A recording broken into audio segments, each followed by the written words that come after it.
But why, some say, the moon? Why choose this as our goal? And they may well ask, why climb the highest mountain? Why, 35 years ago, fly the Atlantic? We choose to go to the moon. We choose to go to the moon in this decade and do the other thing. Not because they are easy, but because they are hard. Because that goal will serve to organize and measure the best of our energies and skills. Because that challenge is one that we're willing to accept, one we are unwilling to postpone, and one we intend to win. We choose to go to the moon.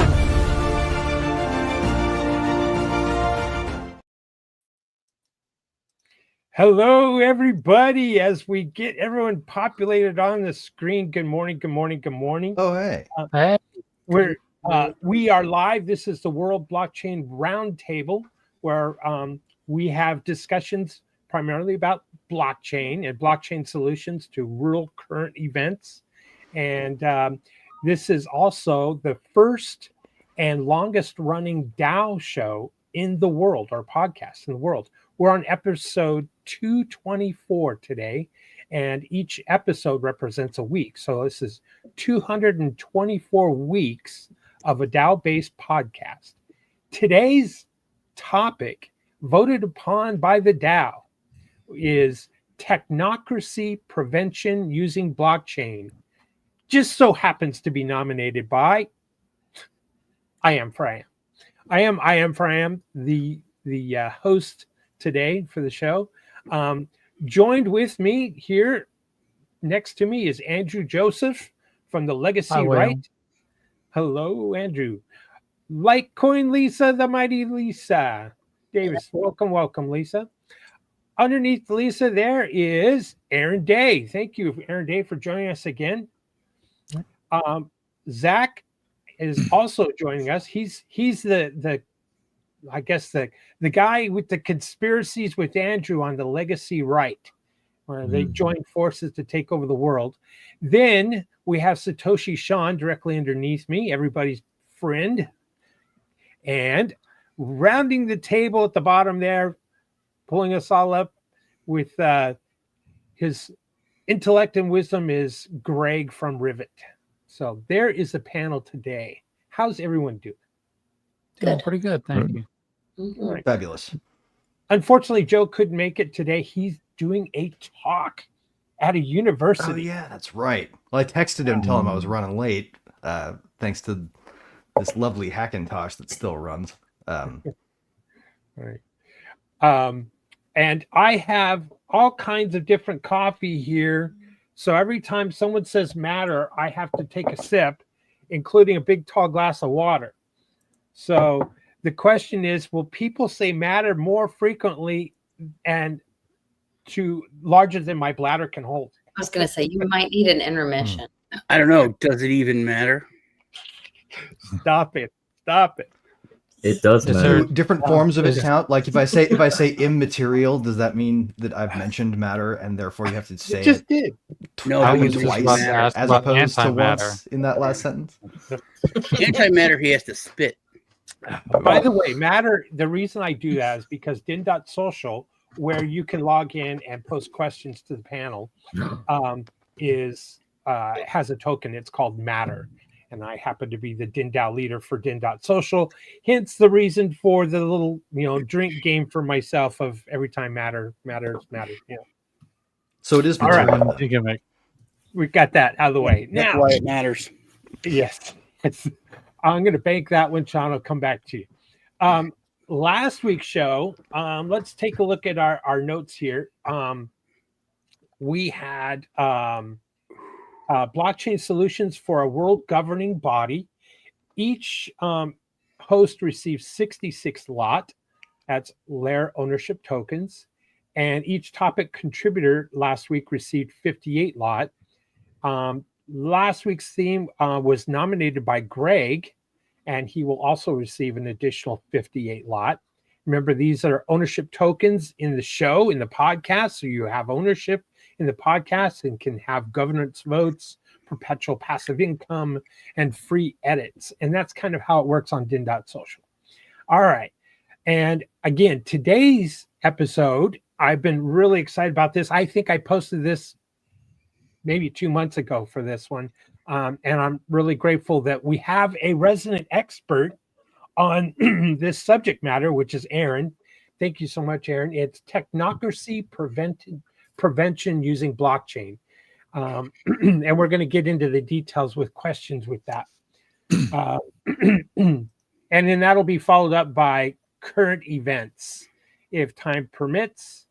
So are we ready? Ready. Let's go. Let me, Yeah. I got to, I didn't share my screen here. Bear with me as I do that real quick. All right. Oh, and do you want to turn on comments that roll in the bottom corner? Oh, yeah. Let's do that. Let's do that in the edit section up here. If I can find it again. And I will say Thank I might you. have to leave a little bit earlier. I'm getting ready for my podcast tonight, and I have a whole bunch. Oh, of yeah. You got a big one tonight on Not Zano. Mhm. Yep. All right. Let me Well, zoom in. can you What's it let on? me know when that is? I want to listen to it. 'Cause It's I at like 6 hanging p.m. 6 p.m. Eastern time. out. Cool. Where's it at? Is it? It's like a Spaces or? No, it'll be on X. I'm using StreamYard, so it'll be on X, Rumble, YouTube, Okay. Twitch, which I think all of 2 people will see. Wherever good times are not really had because they sort of all suppress this kind of content still at every place. Exactly. Okay. Before we jump into it, some of the audience may not know the definition of technocracy. And I thought it was going to be ironic if I used AI to answer this question. So first, I'm going to go over the real quick brief answer or definition of technocracy. Then we can pick it apart on what AI says. But it says the definition of technocracy. Oh, by the way, after this definition, we'll go into the questions for the panel. Definition of technocracy. A technocracy is a system of government or management where decision makers are selected based upon their expertise, knowledge, or skills in specific technical or scientific fields, rather than through political processes like elections. In a technocracy, policies and decisions are primarily driven by data, scientific principles, and technical proficiency, aiming for efficiency and problem solving over an ideological or popular considerations. The term is derived from the Greek words techne, or skill or craft, and kratos, rule of power, meaning ruled by experts.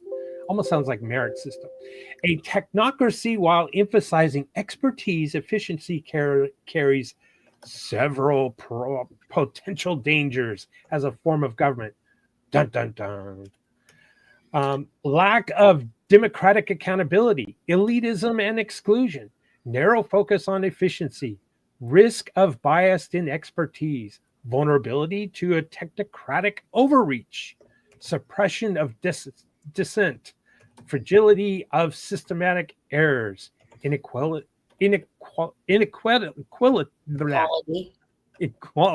resource allocation, inequitable resource allocation, and it can resemble a government formed and controlled by oligarchs.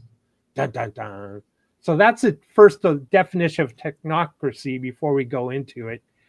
Kind of got You want to to poke some holes in this definition? you kind of got to define oligarchs then. It misses a lot of the historical aspects of the movement. That's something I noticed, because it's actually a movement that has people associated with it that are tied to American history in ways that are obfuscated by the technical definition of technocracy. It takes out all of the sausage making bits, and I feel like that's the important part. Yeah. Good point. I thought it was, because I had to actually push it to tell me, all right, tell me some of the bad here. What's the problem with Technocracy? Because it went into a lot more than I posted here, but it seemed to give it a lot more. By the way, on this one, I used Grok. And so it provided a lot more fluff and positive attributes. And I Did you Well, I wonder why. can we ask either the panel or an AI if the panel doesn't know, where did it come from? Where's Technocracy? Who came up with the idea of Technocracy, and in what context did it come up? Like, how does that matter to why you should think about it differently? Because I feel like that's what makes it sinister, honestly. Well, there's actually a really long history on this, and the best resource for this is Patrick Wood, who actually did a Technocracy boot camp on this. It's actually structured as almost a college course on Technocracy, and so he talks about the philosophical roots and who influenced it. But it really took off as a movement in the early 1930s in the basement of Columbia University. And when it came about during the Depression, and you had basically a group of people that got together and thought, well, hey, here's a new way to organize society through technocracy. One thing that was missing in the definition is that one of the primary features of technocracy is to completely change the economic system from being a price-based system, supply and demand, to being a system that's completely run on energy credits. This is actually a cornerstone functionality of technocracy. So this group formed in Columbia, and it turns out the guy that headed this up lied about his academic credentials, which is interesting for a group that's supposed to be about experts and so forth. And so it kind of stumbled a bit, but then it got picked back up in the early 1970s by Brzezinski and David Rockefeller through the Trilateral Commission, and it's been on a very fast rate of adoption without people knowing about it ever since. Right, because they made the Frankenstein's monster connection, that you put that into sort of the official religion of the professional managerial class, and you get a machine you can subvert the whole system with. Why do they kind of group as the resident dumb guy? I'd like to ask, why do they kind of group it all in with oligarchy? I've always been kind of, it was more of a utopian, life utilizing technology and more academics. I would think, like you were talking about, now that makes a lot more sense, that academics came up with it in the basement of a university, that you couldn't write that any better. But that's kind of how I always saw it. Whereas oligarchs, I think so many of them literally have their power from the old system, and they would want to keep that old system. So. Well, they fall prey to the smearing too of I just want to throw this in, the smearing too of individuals into averages and medians and statistical analysis of people as if they were atomic units that you could measure independently of the fact that they have human minds and dignity, right? Yeah. And so they assume that there is inefficiency in inequality as opposed to efficiency in it. Right. And therefore optimize with the PMC mindset towards this kind of equality. And that's why, technocracy implemented a sensible quote, right? Way to measure expenditures of energy that they could then mete out what they saw as efficiently, which was equally to their minds.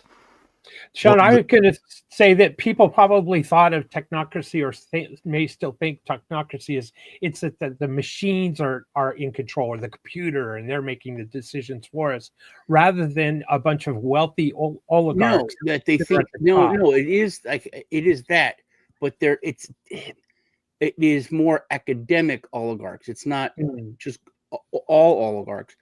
It's kind of like the people that know best, except for Georgetown conquered DC in 1943. Like everything is our lives are made better by machines that the wealthy few create and control. I think of it now in the form of the machines are controlling they're like the money printing machines, and if you control the money printing machine, then you're obviously an oligarch. And have deep reaching, power to manipulate those those in charge or in power in governments. Aaron, you were going to say something? I was going to say, to me, everything this boils down to what's going on right now is it's freedom versus technocracy. And what's at stake is free will, because technocracy doesn't support individual choice or individual rights. It actually says, yeah, you're too stupid to make your own decisions. And so where it ends up is you end up with this energy credit based system and economy. And then you have a social credit system, which is a system of penalties and rewards tied to that energy credit system. So it basically takes away your ability to make decisions about your own life. And now it's evolved to moving towards AI, but the technocrats, it did start out academic, but then the people that have been pushing it are, people like Rockefeller and a lot of other institutions since the 1970s. And so now you have the champions of it are, interestingly, come from the right and the left. You have Curtis Yarvin from the right, and then you have Yuval Noah Harari from the left, both essentially pushing technocracy. So there's an aspect of this where there's a Klaus Schwab, Bill Gates angle, but there's also a Peter Thiel, Elon Musk angle. And unfortunately, we've gotten to the point, I made the mistake. I turned on Alex Jones for some reason yesterday, and he was ranting about how we're defeating the globalists. And he never talks about the fact that the PayPal mafia, which has essentially taken over the Trump administration, is pushing the very same agenda that he claims he's been trying to fight for decades. Yeah. Or meanwhile, how about Roman Storm sitting in freaking jail, undergoing a ridiculous trial where they pretend like speech can be a component of an act in furtherance of a conspiracy under Section 1960. Like that, while they're saying the war on crypto is over. Like, what are people doing? We're just ignoring the fact. It's a similar kind of ignorance, I think, with technocracy, right? Like, speaking of pushing it, something I've become jaded in my old age. Not as jaded as Joe, but I'm pretty jaded. And I've always I loved sci-fi since I was a little kid, and there's always been this push in sci-fi in the future. Either things are utopian and perfect, like Star Trek, or things are corporation based, like in Alien. Corporations took over. Governments may still be there, but they have very, not anywhere near as much power. Everything's corporate run. So I think technocracy is kind of being fed to us over in the media for decades to kind of accept as a better alternative to the governing systems that we've had. Mm-hmm. Yeah. Anyone else want to mention anything about the definition before we go into questions for the panel? I did. I thought it was very concerning that it said the decisions are primarily, the word primarily, driven by data, scientific principles, technical prophecy, and then aiming. So primarily and aiming are not very specific words. And that when you have a system of governing, which that's what I'm understanding this technocracy to be, with that kind of wiggle room, that like Aaron said, the concerns of your rights being trampled on, and that gives the powers that be a lot of space to do whatever they want. There's no accountability there, because they were primarily driven by data and they were aiming for efficiency, but they could read it as the exact with opposite, that. Like Lisa. the manipulation of data. You see that we've seen that in the big pharma. You can see that in any study. They can make the numbers look. What do you want the numbers to look like? Well, who's paying for the study? And those numbers can look like whatever they want. So they could manipulate this data to point whatever direction they want the control to be, the mechanism to be. That's the concern for me with this. And it can be worse than that too, Lisa. It can be manipulated in a way where it's anticipating a negative reaction in a direction it wishes you to negatively react, right? So it might not even be that it tricks you into believing in something so much as it tricks you to resisting the things they wish you to be resisting when they wish you to do it. I understand what you're saying, but I read it the opposite. I read it as that it's supposed to, that like it could be driven by, hey, we need to lower, we don't have enough food to feed everybody, and there's too much pollution, kill half of everybody. That would be completely efficient and completely driven by data. But Yeah. aiming for that means no, we can't kill half the people. We got to find some other way. So it Utilitarianism leaves that collapses on the edge cases. wiggle room the other way. Yeah. But I can definitely see what you're saying when it comes to the data. Well, and again, As a sci-fi, the problem as is a that. sci-fi nerd myself. Go ahead, Aaron. No, go ahead.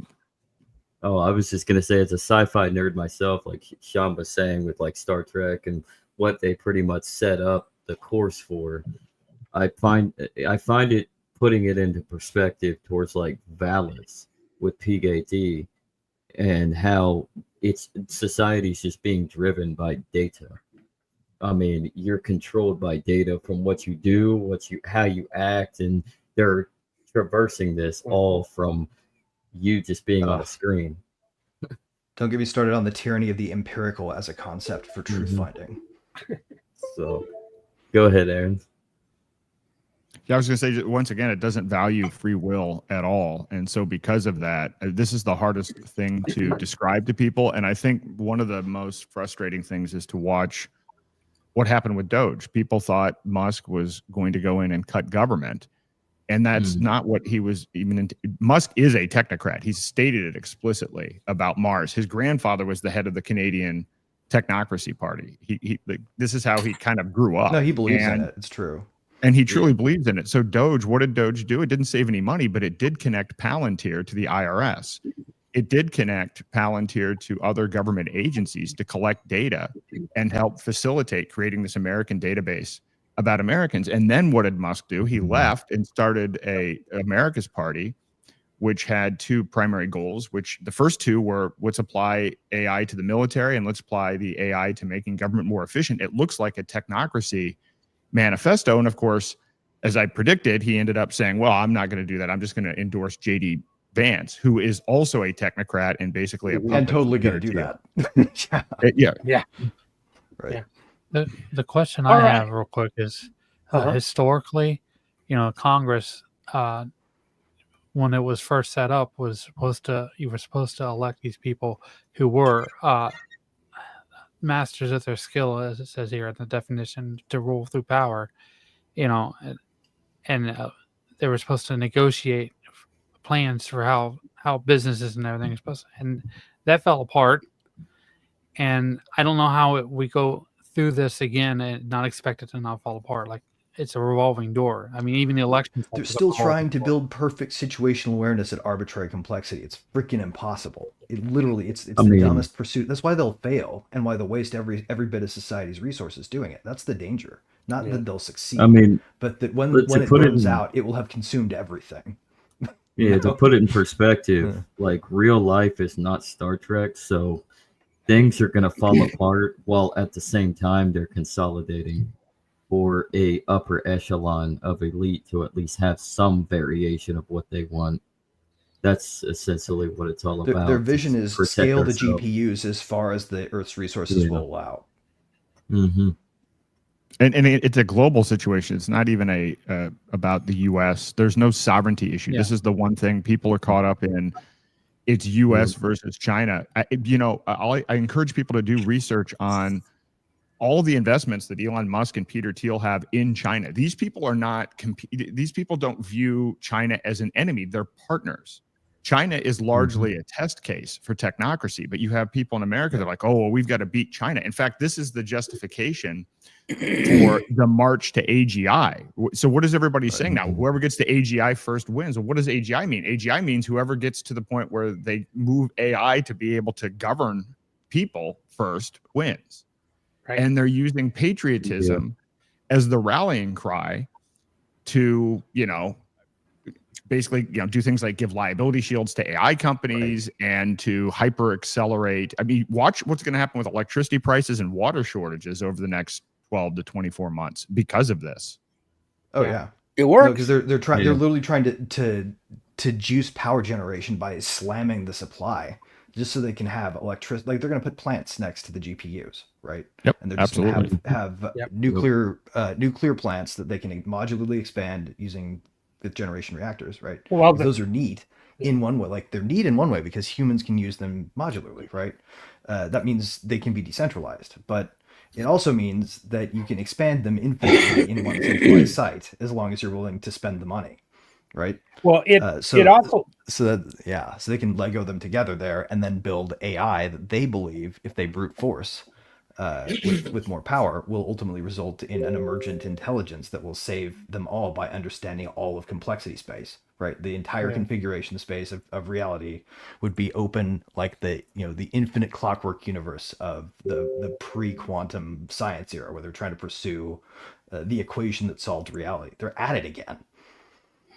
Doesn't it matter what kind of plant that they, not plant, but what kind of like using the term reactor.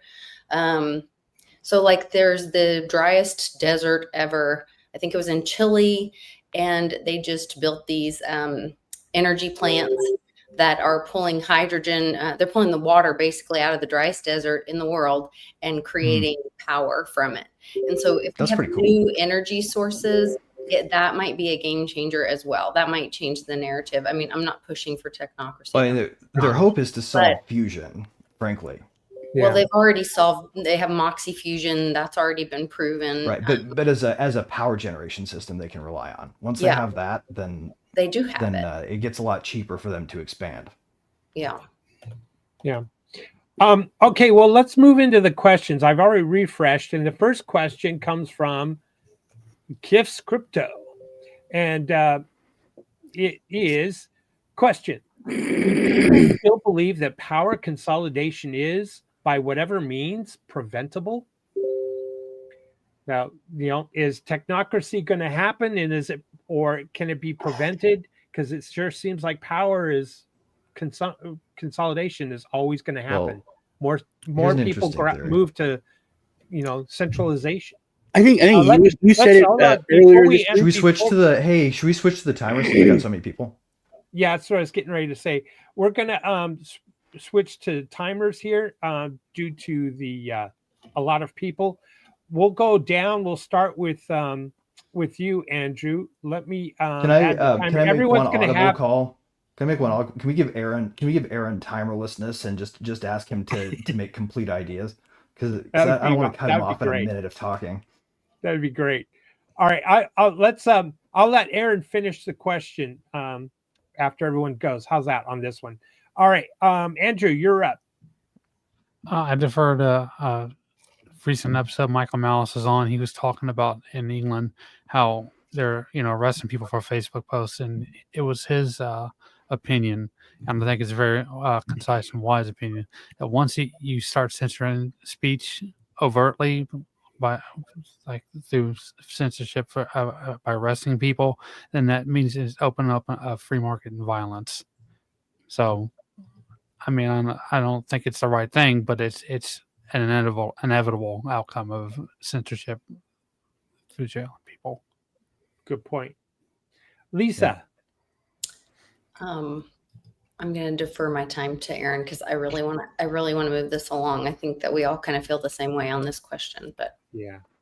Okay. I have one particular point to make on it. Hold on. Zach. Wait, what? Amigo? Okay. Yeah.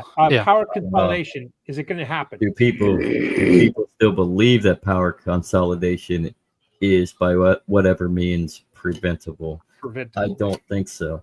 I think most people, most normies, the majority of everybody, they don't understand the problems that we're facing in today's world that could potentially lead to a neo-feudalist state that actually, for the most part, is probably going to cause their uninstallment. So I'm going to go ahead and yield the rest of my time to Sean, but that's my answer. All right. Sean. I don't think it's preventable, but I think the word is stoppable, not preventable. I think that, like Andrew said, it's past time to, and like you said earlier this week, completely agree. It's past. We can't fix it anymore. So if you want to use preventable as fix, we can't prevent it. We can't fix it. It has to be stopped. It has to be killed. It has to be exposed and then destroyed. It can't just be exposed, which is what we've become accustomed to. It's like, oh, look at that. Oh, they did this. Oh, this person did this. and then they're not ever held accountable. They don't go to prison. They don't die. They go to one of the networks and get a job making tons of money. It has to be stopped, and that does work with violence. It's just the way it is. But I think it can be stopped, but I don't think you can fix it anymore now. Greg. I think we think about power the wrong way. I think we think that when we destroy owners of power, that we gain ourselves the right to disassemble its machinery. When in fact, the way that we've structured our systems are such that like we have controls over controls at this point, right? So you get a kind of effect where once power is taken from another group and you try to destroy it by like closing a department, it doesn't go away. It just goes back to the State Department or whatever. Like it's like trying to shatter a fucking Terminator, right? A T-1000. You may freeze it in liquid nitrogen and hit it with the bullet and it shatters into 1,000 pieces, but it still goes somewhere. So you can't get rid of power by fighting it. You have to diffuse it actively. You'd have to have a system that ablates it constantly. And that's really what decentralization is all about, I think. Mm-hmm. I yield my time to Aaron. Aaron, is power consolidation preventable? Well, the attempt to consolidate power is not preventable, but you can create alternatives. So, from my viewpoint, what we need to do is, one, make people aware of technocracy, because most people don't know what's going on. For instance, just since the election, we have now Real ID is digital in 8 states and rolling out. So if you think about pre-election, people were against all of these digital IDs and all these other concepts, and it passed with no resistance. We got a backdoor CBDC through the Genius Act. We have Palantir building a database of Americans. Through the One Big Beautiful Bill, we have essentially the Patriot Act 2.0, which is $150 billion being spent on further militarization of the police and on more AI and surveillance. So it's actually happening right in front of our face. And the worrisome part about it is there's no opposition. There are people sitting there, like I said, with Alex Jones, he's saying, oh, well, we're defeating the globalists. It's like, no, we're letting the globalists run at 10x pace of what Klaus Schwab and Bill Gates could ever do. And so this is the problem. People are unaware, but then more importantly, we have to build decentralized solutions very quickly. So recognizing how quickly technocracy is rolling out should give us a sense of urgency to start building decentralized, and I would argue private alternatives immediately, like not 5 years from now, today. And alternatives to AI, right? Because they obviously haven't cracked intelligence. The human brain runs on 20 watts. It doesn't need power plants. We've got intelligence wrong. That's why they're screwing up, because they think they figured out intelligence, and they figured out something that simulates it. Exactly. All right, let's move on to the next question. Could an AI-driven governance system better serve citizens than our current government, given its corruption issues? Who would likely control or oversee the AI in such a governance system? How could blockchain technology integrate with an AI-based technocracy to create a more effective government compared to the current system? Is this our future? Well, that's a lot of questions. So it's kind of like just I think I'm gonna pass my time to Aaron on this one, but I'm gonna say that, let me play devil's advocate. AI can fix this. AI can provide a better form of government. It's like smart contracts, times infinite. So there you go. I'm gonna just, let's start with Aaron, and then I'm gonna ask everyone to pick holes in Aaron's argument. How's that? We're gonna take a little bit of a change here. Come on, Aaron. Tell us the AI governance is going to be a better way to serve our citizens over our corrupt government that we have right now. Well, so first of all, this is one of the issues with this, and it's kind of what Musk did. So everybody sits around and says, we need less government. And what AI is being pitched as making the functions of government more efficient. But we actually don't need AI or government to perform most of the functions that government performs. And so this is the biggest, I think, framing issue with this. As to whether or not an AI governance system could be better than our current government, while it's theoretically possible, if you actually look at the people that are at the table, if you look Sam Altman, Larry Ellison, Peter Thiel, like these are, I would argue in many cases, these are sociopaths. The people that are driving this are building these AI systems in their image. And so we're not going to get an AI that, again, respects free will, respects individual rights. We're going to get some elitist top-down surveillance system. So again, while it's theoretically possible, that's not even on the table. It's kind of like we will saying, understand rights as exception cases to discover. right. And it's kind of like with CBDCs or stable coins, you know, magically, and as much as that we've pushed this backdoor CBDC through the Genius Act, you know who won't be using stable coins? The US government will not be using stable coins. They will not be subject to the same surveillance and tracking and censorship. And so, we can expect the worst outcome of the politicians that we currently have, and then the technocrats that own them and drive them, pushing for AI into government. They'll keep the secret laptops without audit codes. Thank you. Lisa, what's your thoughts here? Is Aaron right or wrong? How about Andrew first? Okay, Andrew, is Aaron right or wrong? I mean, it really just depends on, because these governing models are built for self-preservation of their point of view and their psychology, not, a universal solution, because you can't have a universal solution because we're all built differently. It's really kind of difficult for you to, maintain consistency in any form of government. That's why we need more decentralized forms of government, like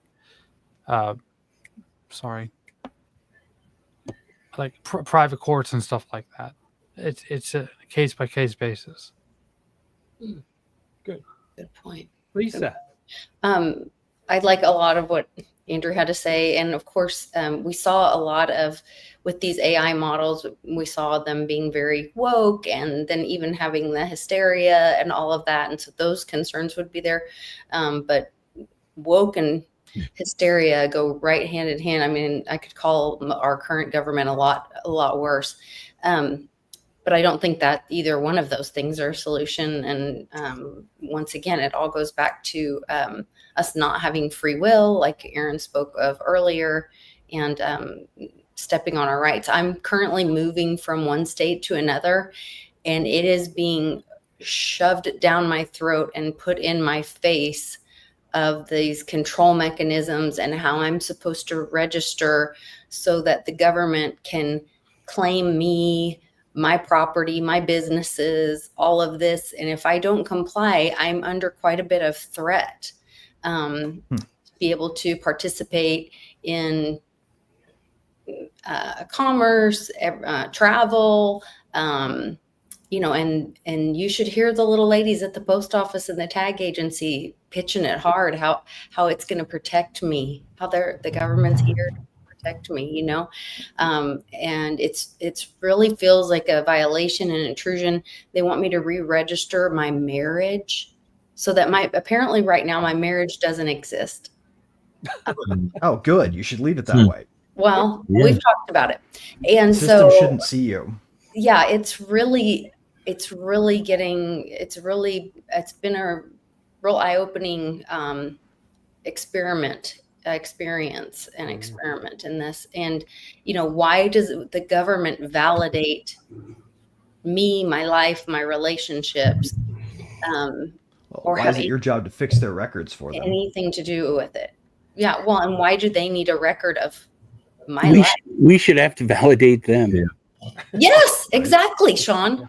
Yeah, they should be looking for us to validate. Right. They forget that they get to give the same degree. This is a servant lead. That it's not a leadership position. It's a servant position, and that's what just makes me insane. I think you should be able to ask anybody of the individual requiring you to provide the information of equal depth, right? Like if they open up the question of like, well, what, give me all your tax returns. Like, okay, you first, right? The bureaucrat should just have to personally be exposed to, so that at least you're on equal footing. Zach, what do you have to say about Aaron's comments in this question? I think AI is a tool. I think you can use it to an advantage, but it always depends on the beholder. So I think we need to figure out ways, like we've been doing, to create alternatives that can kind of counter what government and corporatocracy and all these technocrats want to use AI and any variation of technology, such as blockchain, to their advantage for their own needs. We should be able to use it to our advantage by creating more decentralized terms. And as far as like, and then let's get to like the question, like the first question, right?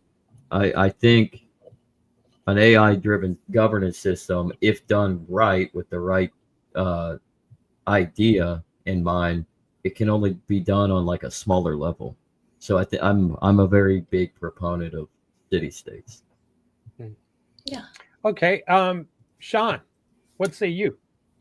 Well, I think that it is like Zach said, AI is a tool. I think it's a good tool, but it all comes down to transparency, and I think that it needs to be run by the people. Just we made a more perfect union and a more perfect government, and we screwed it up.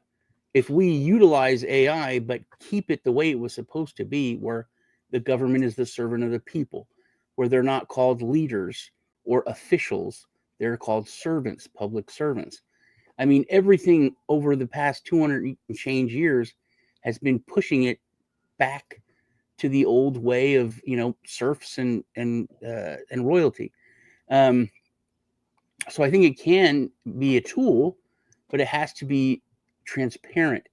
And we, as people, I think we throw the baby out with the bathwater a lot.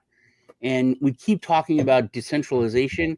And I was very happy that everyone's grabbing onto that term, but I don't think it's right. I don't think decentralization is as important as transparency. It's like the classic negotiating thing where, somebody wants to sell something for $15, you want to pay 10, so you offer them $1. They're so shocked. They're like, whoa, how about 9? And you get it for less than you wanted, less than you're willing to pay for it. I think people are so focused on other stuff, like the fact that we've lost transparency in our government is insane. It's not like bad. It's insane. Like it shouldn't. It's shocking. If you were to go back even 100 years and tell people where we're at now, it would be shocking. Not, oh, that's bad, or we need to. It's blow their mind. So I think we need to get that just basic transparency, and then it would fix a lot of the issues. All right, let's go on to Greg. I think that the way we have to think about this is that the sort of the elites that are doing this are of different qualities and character, right? Like we can't look at them as an edifice, right? So DC's like what you get when you have, sort of avarice plus stupidity plus sort of cunning, right? Like you get people who win popularity contests together, and some of them are going to be great con artists, right? In like venture land, where you have the Elon Musks of the world, you have like a Daedalus syndrome, where they are seeing the sun and they want to fly towards it, and they see humanity as a lever that can pull, right? It's not so much that they're materially after the oppression in that case. They're more after the end result, and they don't care the means.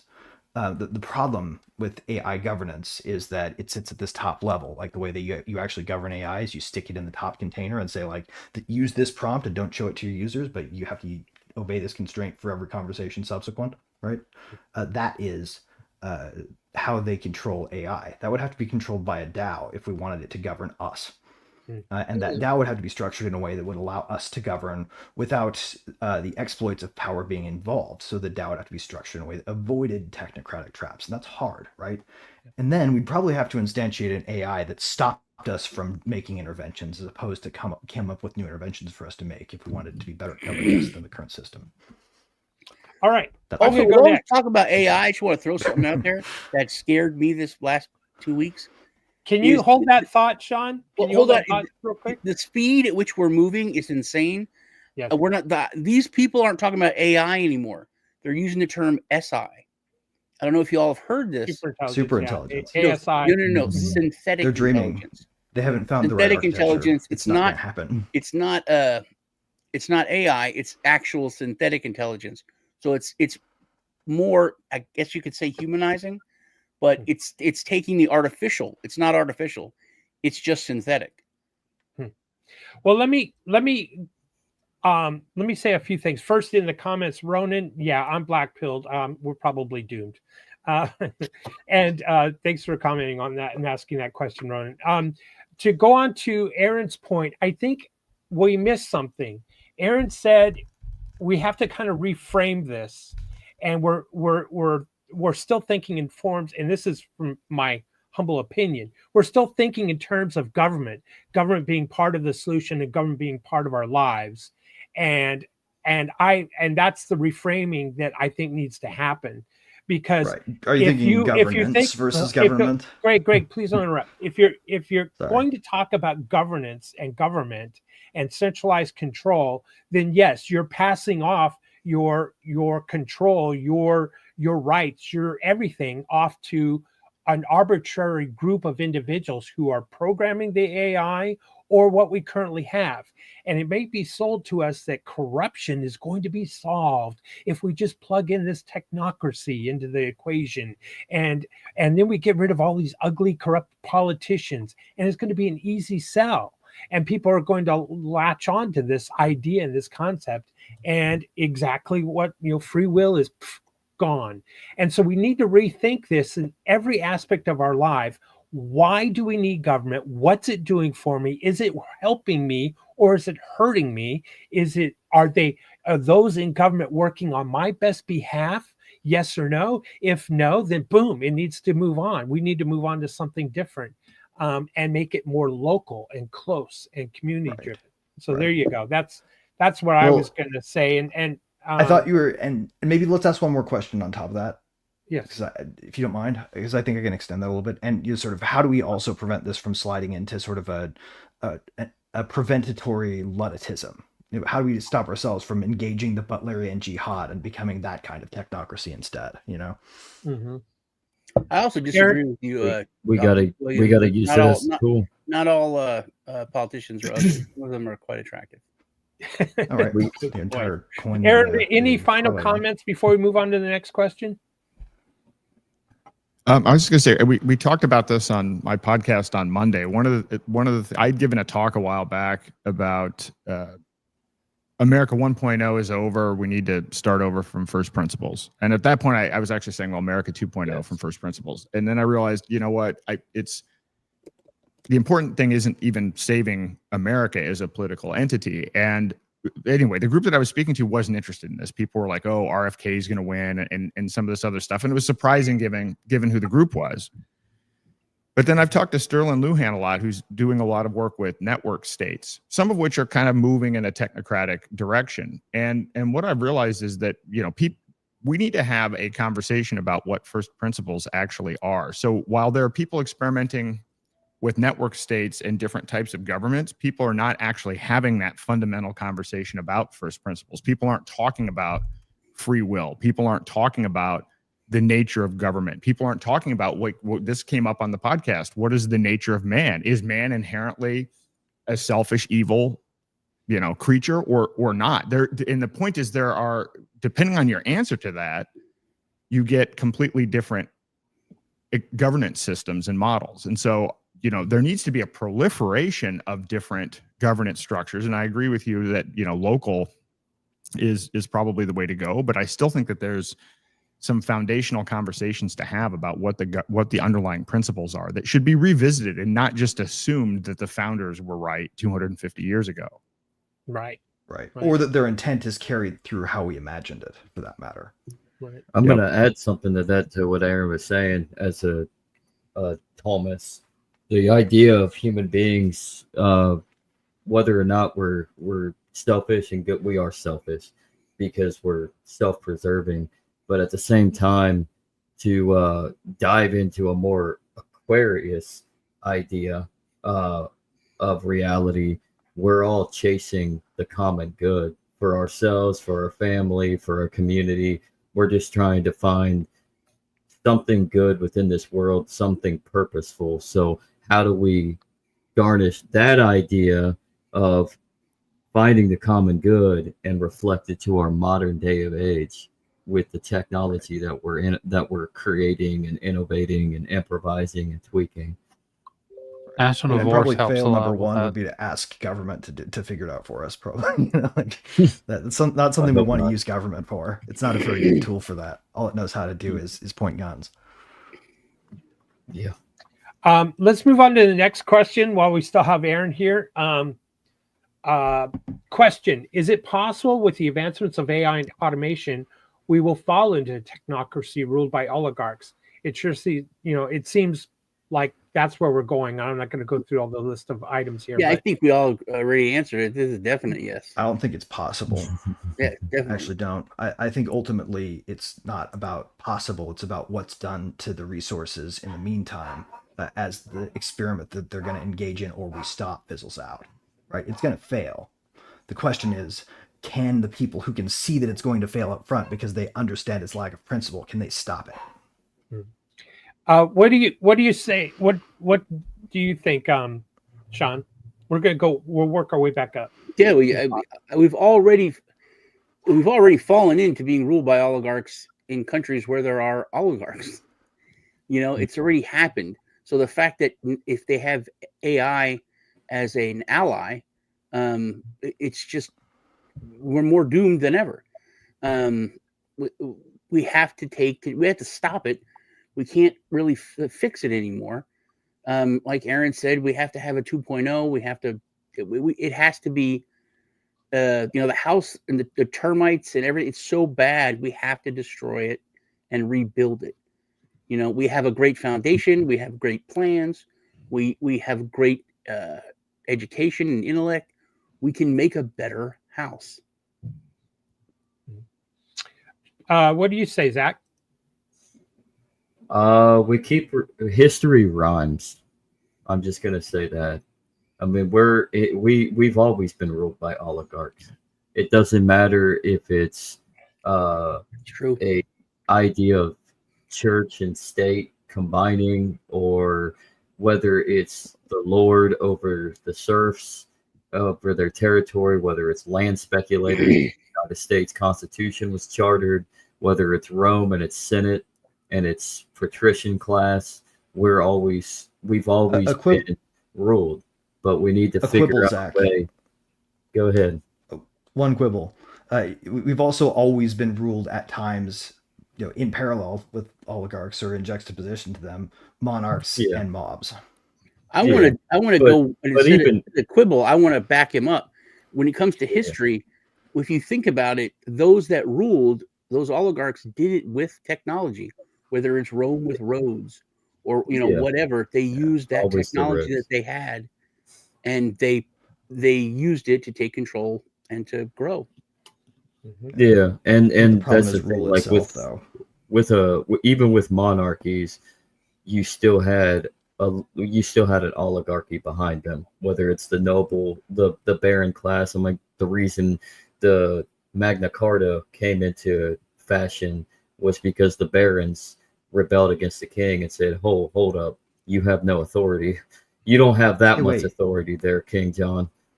We're going to call one more you wrinkle for you to consider. So, is the individual the fourth ruler? Yeah, let's skip Aaron to last. Andrew. I just want to look at this from a different point of view. Everyone knows about this. We're building towards a singularity. Maybe governments are the same way. It's a contraction. It's a contraction in power and concentration, and we're going to build towards a push where everything ends up capitulating, and there's like 1,000 different interpretations of how to govern, and people just kind of naturally flock to those interpretations, what they feel comfortable with. Like a single consciousness. Well, the solution space is much bigger and much more unexplored than even the ideas that are currently articulated too, right? Right. Yeah. Right. I'm sorry, Andrew, were you done? Just one more thing is kind of, I guess, go back to what Zach was talking about.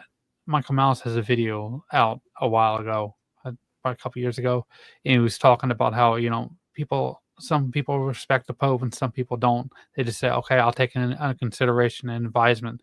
That can be the kind of thing that I'm talking about. Is that if I respect it, I will follow what you're saying.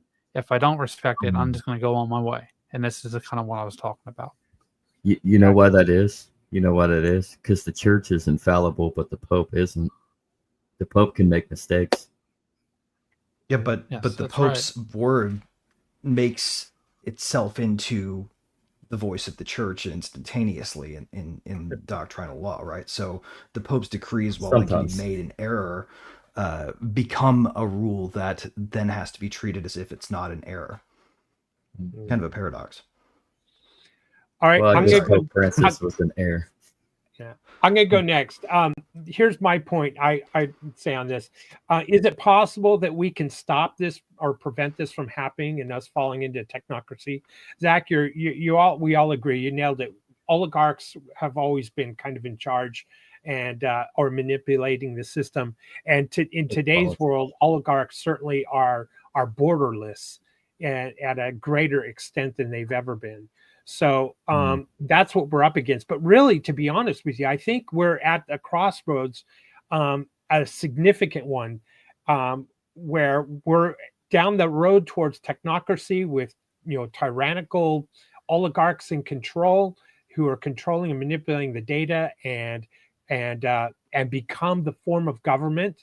And the maybe there's a collapse, and that's the vacuum that people are attracted to. And next thing you know, we're all without free will, and we're all under this tyrannical technocracy. That's one road. The other road is more of a road towards abundance, and I'm more hopeful for and hoping for is that maybe we will conquer this energy thing, and the energy production becomes extremely cheap, as well as manufacturing and putting different things together, and we start no longer trading our labor, our time and labor for wages, and we come more in a form of abundance without the technocracy. That's what we face. That's what's in front of us. But it's a big lift. I'm hopeful. At least I see a way out. Aaron, what do you say? I had one on this real quick for Aaron before we go, if you don't mind. Okay, go ahead. Okay, I just want to throw this in because I think it's important to the point. Like the positive building concept behind this, right? We have to build some kind of system that is there when this fails. I think is what we have to do. And I just want to make sure that when we think about it, we think about it in terms of what mistakes we need to not make. That our current metaphors for power and our understanding of it have made for us. With sort of how we've lived for centuries and how we can avoid that too, I think needs to be part of the answer. Right. So just want to throw that in. Okay, Aaron, we now have 311 people watching. We welcome all those who are watching us on various platforms. What say you, Aaron? I mean, I'd say we're already largely a technocracy, and the concern that I want to reiterate the urgency of building these other alternatives, and I think also having this open discussion about first principles that other people can chime in and review, because I don't have any answers. I mean, I have an innate belief that we need to protect free will, but I think everything else is kind of on the table, and so I want to help create a platform where people discuss those ideas. Yeah. But the problem is that as more AI surveillance, as all of these things with digital IDs are happening, there is going to be a collapse. And the problem is if we don't have the alternatives built, people will accept the more heavy-handed technocratic solution because there's nothing else to turn to. And that's my concern. Right. There is hope, but there isn't a lot of time. And there really aren't a lot of people having these conversations. If there are, and I don't know about it, then you're on mute. If there are a lot of people talking about this and I'm not aware of it, I'd be happy. I'd love to learn about who they are and participate in those conversations, but we're not moving fast enough. How much do you think it's like people having a hard time squaring the ugly problem in the face, though? It's a perfect way to put it, that there's hope, but hardly any time. That's Like, how many people it see in a it but nutshell. refuse to talk about it out of fear of it? Good question. I don't know. I don't know how many people refuse to talk about it, or how many people are just so far removed they're not even considering it.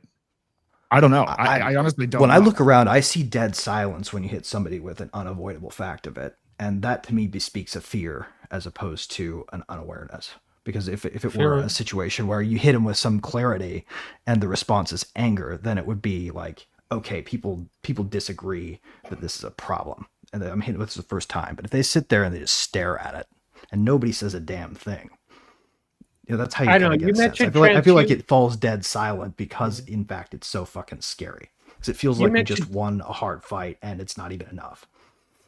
You mentioned transhumanism and technocracy, and you get a blank stare like, huh? What's that? I think for the majority of people out there are clueless, are just not exposed to these kinds of conversations.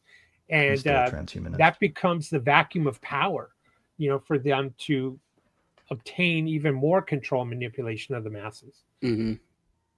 Well, I mean, there are many kinds of transhumanism, though. Let's be clear. There are many kinds of transhumanism, and the Max More, like, hyper individualist kind that is now out of fashion is still ethically aligned with minimal government and a world that's not ruled by oligarchs, right? Yeah.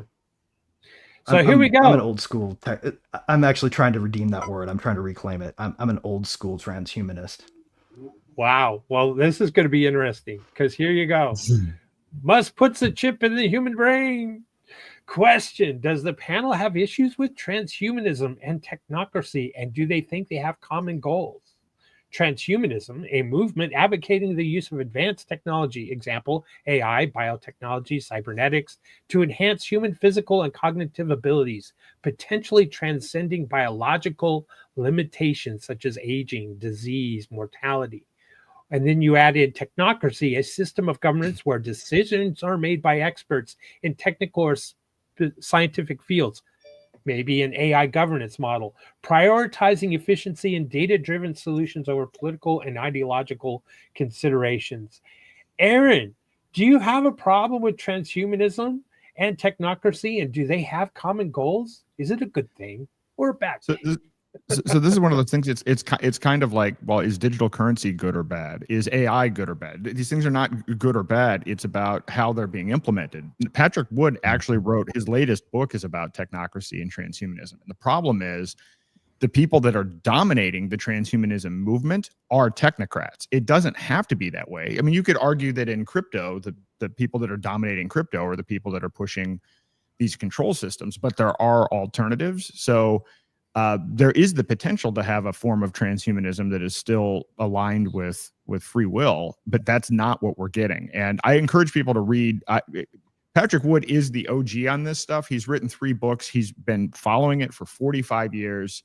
I just ran into him a few years ago. I mean, so this guy should be mainstream, and he's not. I mean, he literally would call out and have debates with members of the Trilateral Commission. He's been building a database for 45 years of these people. And his latest book is fascinating when he starts talking about what's going on in Silicon Valley in terms of this Anselin group and what they've been doing, and actually even what Burning Man is all about related to all of this. Right. And so transhumanism could be good. It is not in the way that it's being pushed currently. Aaron, interestingly, like, I was part of the actual transhumanist movement when it got bad, right? Like, I was in there and I got shoved out of it, basically. Like, people stopped hearing my ideas.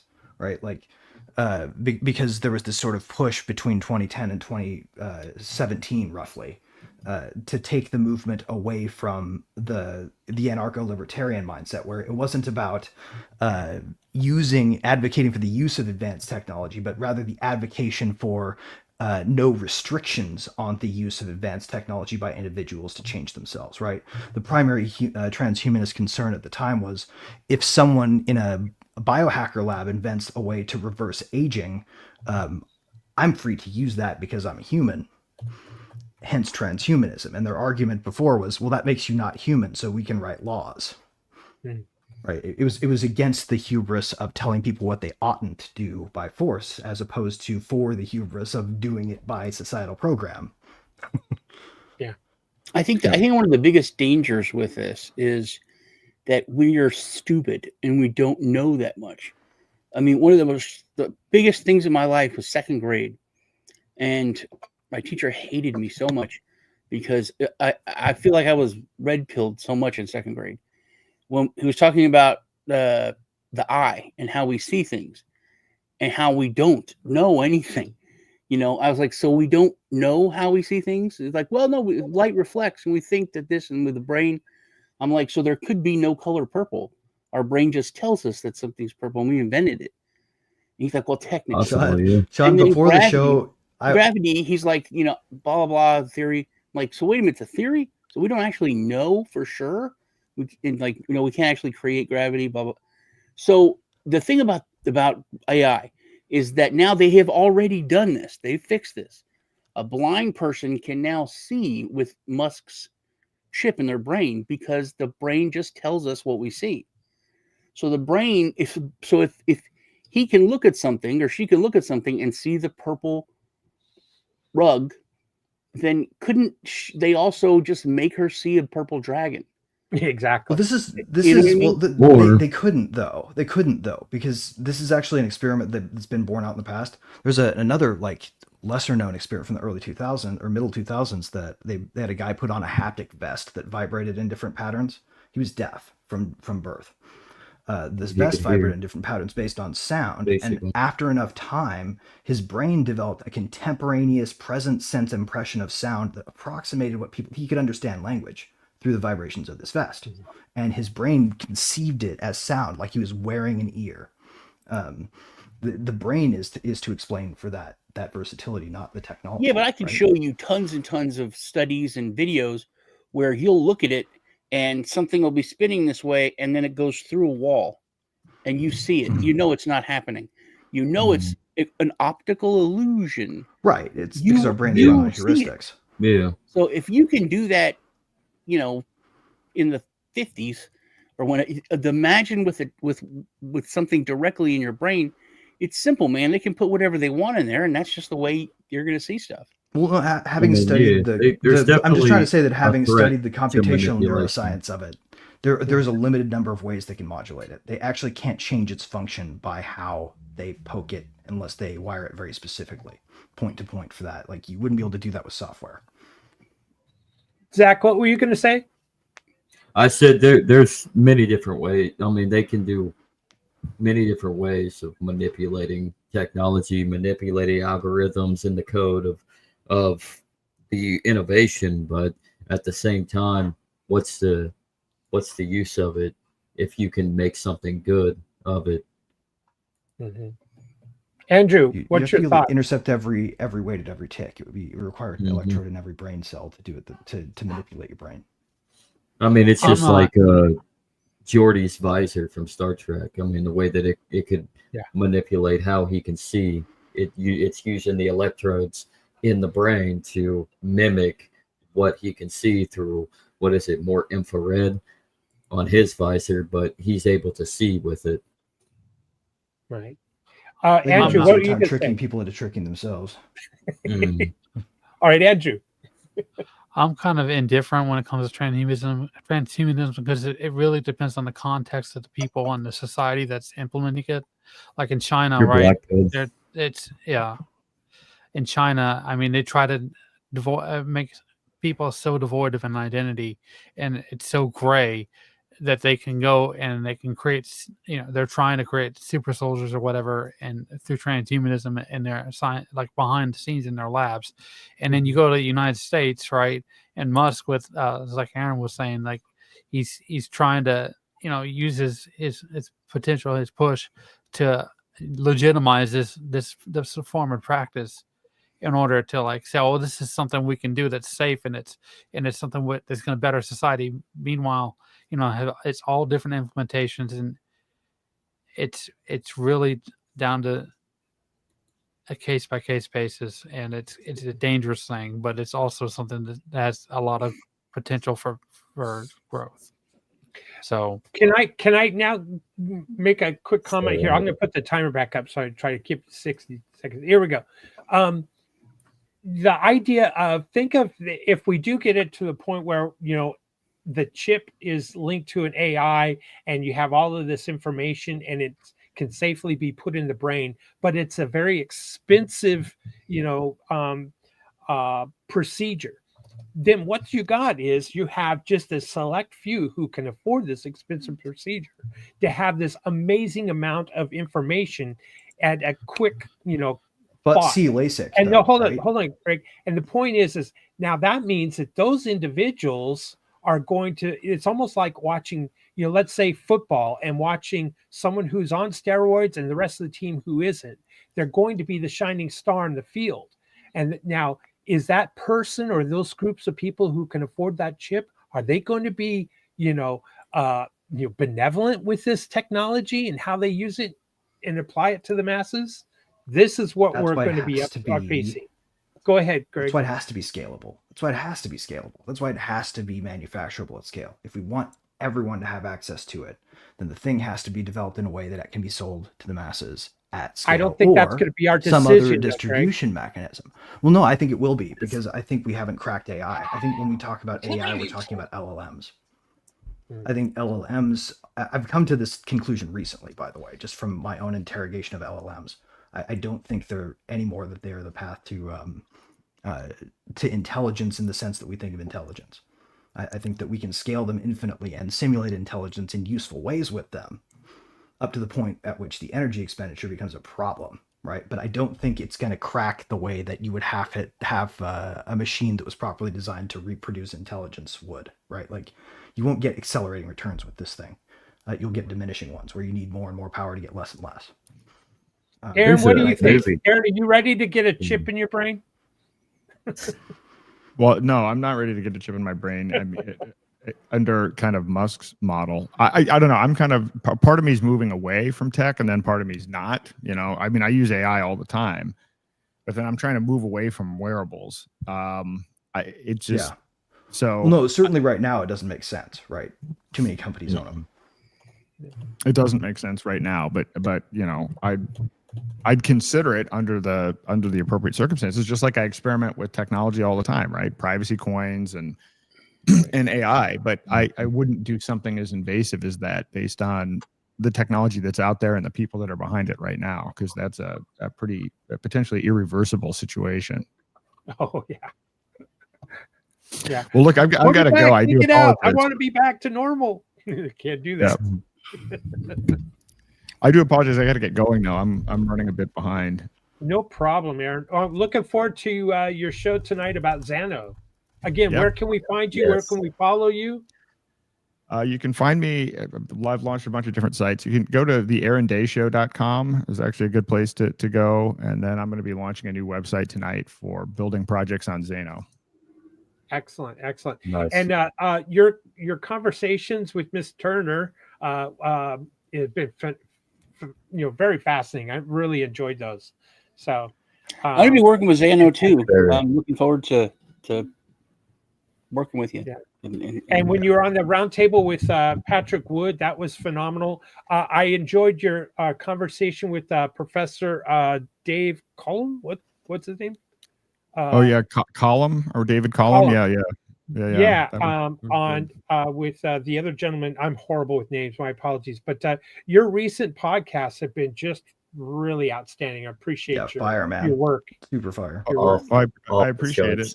I Well, appreciate it. And just the will to keep going through this shit, man. You're holding up a pillar that needs to be held up. Absolutely. Aaron, I'm going to have a roundtable discussion on privacy in general. So if you want to jump on, it'd be appreciated. Yeah, let me know. Reach out. Happy to. Okay, I will. All right, guys. Thank you. Talk to you soon. Hey, thanks Thank again, you, Aaron. Aaron. Appreciate you. Bye. All right. For the 324 people out there watching us. Dangerously intelligent human being. Everybody should follow that guy. Yes, you please follow Aaron Yes. Day. Yes. And also And if you Patrick haven't- Wood. If you really want to dig into this whole technocracy, Patrick Wood, like he said, is the OG. Mhm. So, all right. Are we ready? And if for you the haven't next already, you probably live under a rock, yeah. and that's okay. It's sad it's a I'm real not thing familiar. that someone could be. Well, I mean, dangerous. under a rock, the internet's probably not very good because you can't get Probably not. a satellite connection from underground, and that'd probably be like the only decent way to get a good internet connection in Iraq. I don't know. Are any Iraqis in the audience that can refute me? All right, Depends on the everybody, rock. here is our last Yeah, that's question. right. It I went gets us into the blockchain space. This is a blockchain show, World Blockchain Roundtable. Again, thanks everybody for watching. I'd like to Pitch a little I would anyway. push this over 400. So like and share and talk it up if you want to know a little bit more about technocracy. And now we're going to talk about the intersection between blockchains and AI and technocracy. Hey, doesn't How the timer can- kick off at under 5? Whoops, or at 5? Or under 6? I got to take that off. My apologies. There you go. How can interconnected blockchains mitigate the risk of power consolidation at the top of a technocratic system? Who would like to A go web? first on this one? I'll take this Yeah. first. Okay, go A back. web of decentralized mechanisms of privacy coins and tokenization Good one. interlinking with each other. So I'll let y'all expand and elaborate. Andrew, can you expand on Zach there? Come on, Well, you both are legacy, right? You probably got an AI Right. chip connected to each other. Well, we do. it's like this, okay? It's like Zach is always asking if, we're all on using the blockchain and everything, and the power goes out, then no one has control. That's funny. I disagree. I think there's ways to use the blockchain without the power, actually. Well, I There mean, are, power actually. doesn't go out permanently, right? I guess you could hypothetically go find yourself a battery from the burnout husk of an Amazon warehouse, and and use create a handmade generator that you could occasionally crank to the right level, and you could slowly or you charge. don't some even power, have to do turn that. back but, on the chain and grab a block on a splinter net that you create of one. Basically, you can do it. I watched Gilligan's Island. I know how to make can bring it radio back. fun. Oh man, The you cool would thing be is the it's professor, stateful, so wouldn't it you, comes John? back as it was when you come back with it, right? By as the soon way, as I the power's was a back fan of on, the Mary blockchain Ann. can resume. Mhm. I like the okay. goal. Greg, how do we interconnect blockchain to mitigate the risk of a technocracy system? We do it with the important thing here, I think, is twofold. The centralized infrastructure is number one, right? We can't have blockchains forever running on hosted hardware, right? It can't work like that. But we also can't have everybody on Earth suddenly commit to buying server space, unless maybe we come up with a clever way to install servers into, or like repurpose the compute in electric cars or something like that. You could hypothetically, but if you want to do this the right way, you have to make sure that the infrastructure comes up in decentralized marketplaces, right? So that, Rivet figures out how to do node infrastructure. We open source it, and other people can fork our code and run it the same way we do to get the same result. And so we aren't the only people who can run reliable infrastructure. And if you put that into a networked marketplace, coordinated by blockchain, then you can make the provision of those services so seamless when you switch that the marketplace makes it impossible to reliably disrupt things by censoring the infrastructure. And that takes the influence of power out of the possibility of manipulating the information stream. The second thing is open source. And that is any of these blockchains, if they're running on open source code and the network decides, 55 to 45 consensus of miners, whatever's necessary to pass to adopt a hard fork, right? They all decide, hey, we're going to adopt this hard fork that changes things in a technocratic way that this other 45% gets oppressed by.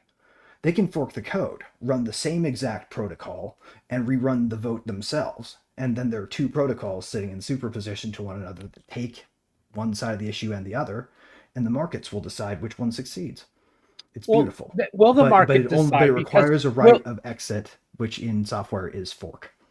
Here's so my open source has pushback. to be part of it. Here's my pushback, Greg.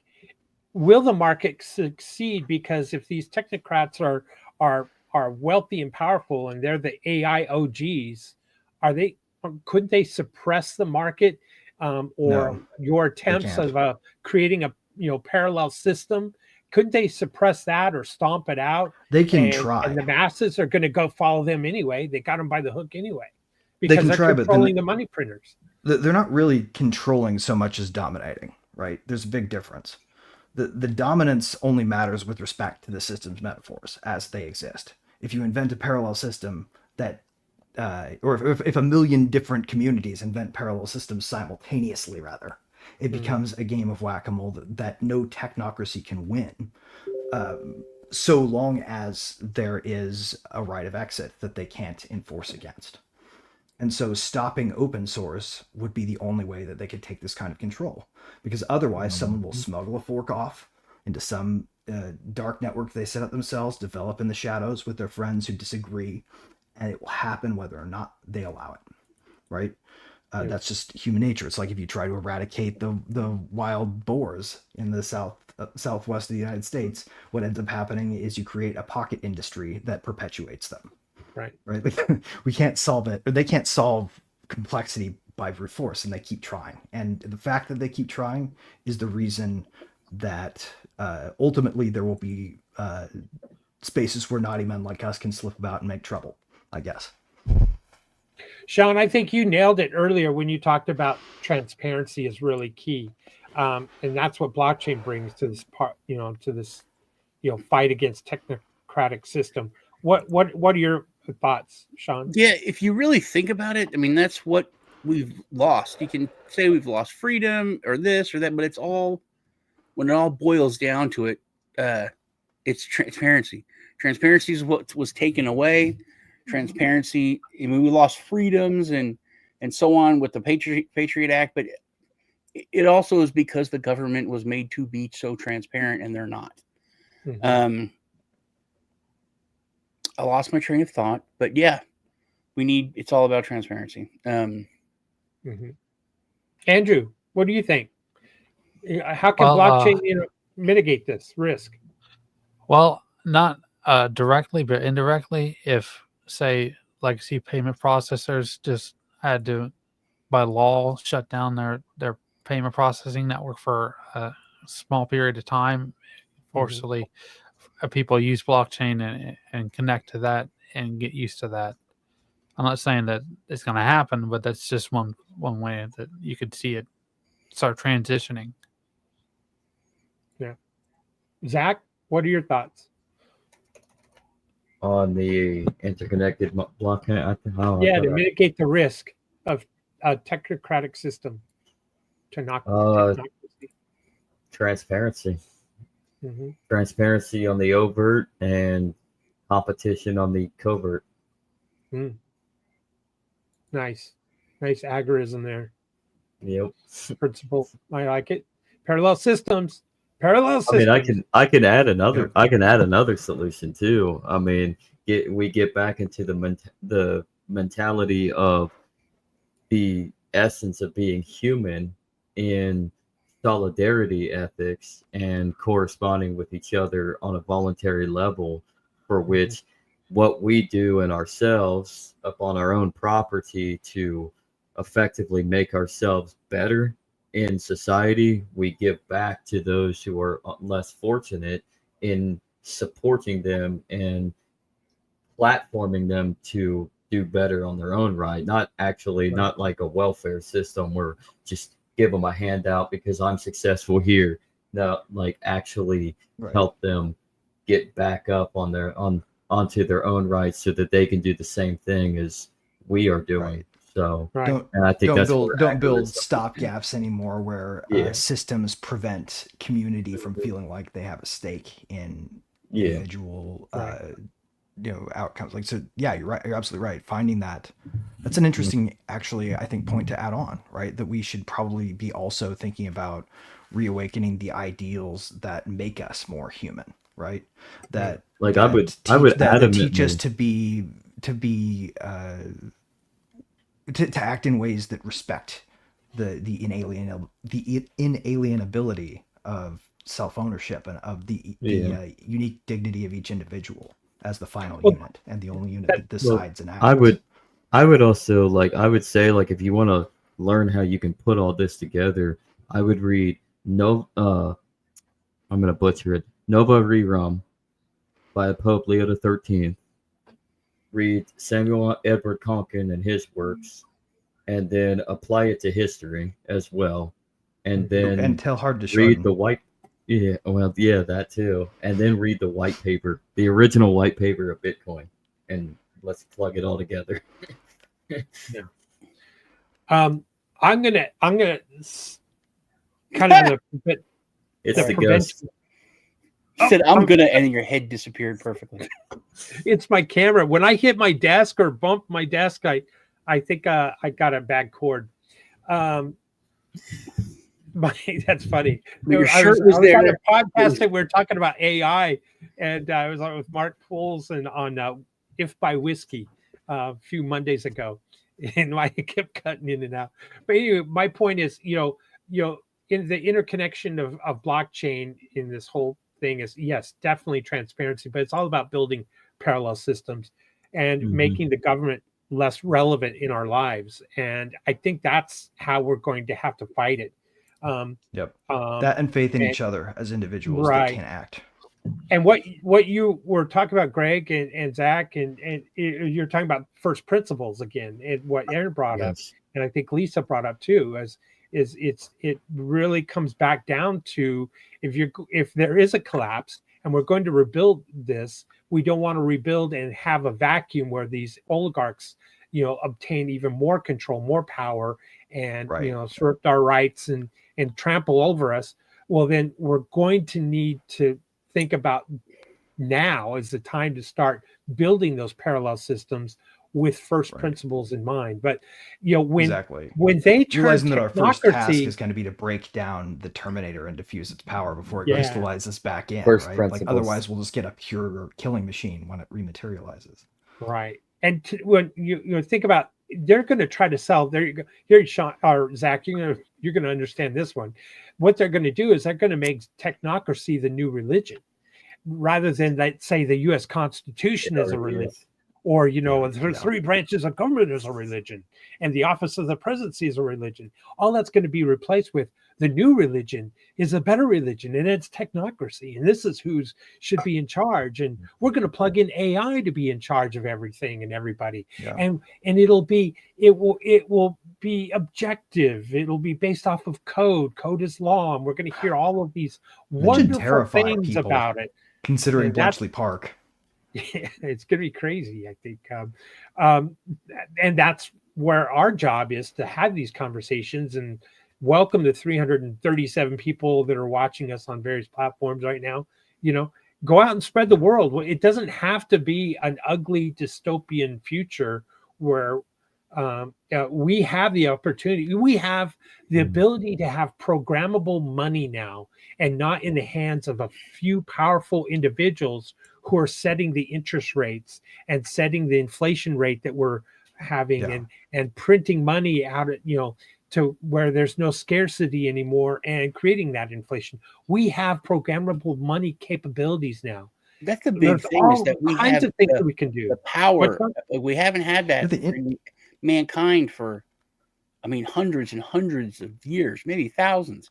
Right. Where the people had control over the money. Right. And when we think in those terms, it gets exciting, because you can, it's an easier sell, because you can sell, hey, here's your future dystopian technocracy, where free will is destroyed, or we could still have AI abundance where energy is practically free, manufacturing is and materials is practically free, because we've, AI has cracked the code as far as AI, on a molecular level of creating whatever, a new coffee type mug that's cheap, whatever. So we could have a life of abundance and not fall into the trap of technocracy. That's Star Trek. That's Star Trek right there. No, it's not even Star Trek. It's Dan Simmons. It's the Ousters. A couple of years ago, we did almost have a rug pull in a federal overnight Feds rate, because Star Trek, if you want it. They weren't meeting the rate percentages appropriately, and they had to directly intervene, and that could happen again. It's a rug pull just waiting to happen. Right. And that's Right. that's a weakness of the system is right there, is that the whole system could crash because they didn't act in time. Yeah. So I say to you people, you lovely people watching us today, take this evangel of WBRT, or wait, yeah, WBRT, World Blockchain yeah. Roundtable. World Blockchain Roundtable. Do not be afraid, and from now on, you will be catching men. There you go. There you go. Well, all right. I think that I don't know, unless you guys want to make any more final comments on this subject, we can move on to current events. I'll probably be more silent during current events for various reasons. But anybody would like to any more comments about technocracy and our future and blockchain? Not particularly. No, not at this time. Okay, we solved those world problems now. We just got to go out and do the work, the heavy lift. Exactly. I'm curious All right. if this is like way too obscure a reference, or if anybody else in the audience has ever like read Hyperion Cantos. Now, I want to know if you guys out there, have you heard of Hyperion Cantos? No. No. Hyperion. I'm writing it down. Though. Author from Colorado, Dan Simmons, wrote a 4-book series starting with Hyperion, then Fall of Hyperion, then Endymion and Rise of Endymion. Oh, it's a fiction novels, right? Yeah. Yeah. Yeah. There's a faction in it. Didn't you talk about it in your podcast with Zach and Andrew? Did we go into it? I believe you might have mentioned it. I'd have to go back.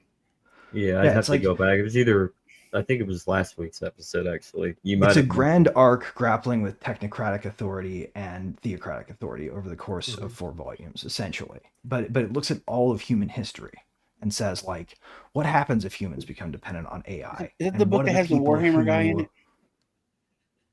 The which guy? The Warhammer guy.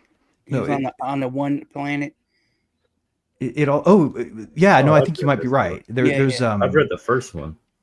There's a creature called the Shrike involved. Yeah, that's the one. Yeah. Warhammer, the one that moves outside of time. Yeah, we did talk about that. Yeah. Now the other interesting thing about and there are tons of interesting things about this book, by the way, for people who the series, for people who haven't read it. But the one I wanted to highlight was the Ousters. They're an interesting faction.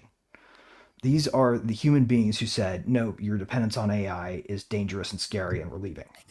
So they set out and sort of evolved to live in space around like a flotilla of comets that they would, cultivate and use to generate the resources needed to grow food and stuff like that. And over time, got to the point where they evolved their biologies to map their environments as opposed to map their environments to the biologies, right? So the Ousters, rather than take control of the external, took precise control over the internal. So instead of spaceships, there are variants of Ouster who they call angels, right? And their skin is a polymer that is safe in vacuum, and they can spread wings that go far enough that they can fly on electromagnetic currents from stars around solar systems, right?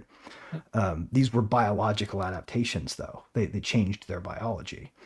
And I think reminds me of that Avatar movie. That's the way that people misapprehend transhumanism without technocracy, and in a way, like, and one of the solutions we could have is to hyper individualize and let people have all the powers themselves, as a way to grow as a species, so long as we didn't focus on external control and rather on internal ownership. I want to hit on 2 things that happened in the past week or so. Okay, cool. Let's move on. For us, because I think it's kind of cool. And one thing I didn't really even think about, so you just said something. You said making government less relevant. Mm-hmm. And so, Trump's made it a nominee for the chairman of the Fed. And he said that he's going to keep his White House and government job while he does it. Like, it's not that big a deal. I can keep my job and still. So it's like, you know what I mean? It's less relevant. And as far as building parallel systems, and if they're not going to do it, we'll do it. The Jeffrey Epstein list, biggest thing in the world, everybody in the world, not just the United States. Right now, much where they're going to do it, they're not going to do it. Government, help us. We'll elect you to office if you will give it to us. Oh, please. Nothing. It's just a carrot they dangle. And now all of the victims have come together and say, hey, we know everyone. We're going to make the list and give it to everybody. They're going to build the freaking list. The people that have the know-how, they're going to build the list and put it out. The victims Yeah. are going to build the The list. victims came Right. together. They all came together like, hey, Ha. we know everybody. We're going to make the list for you.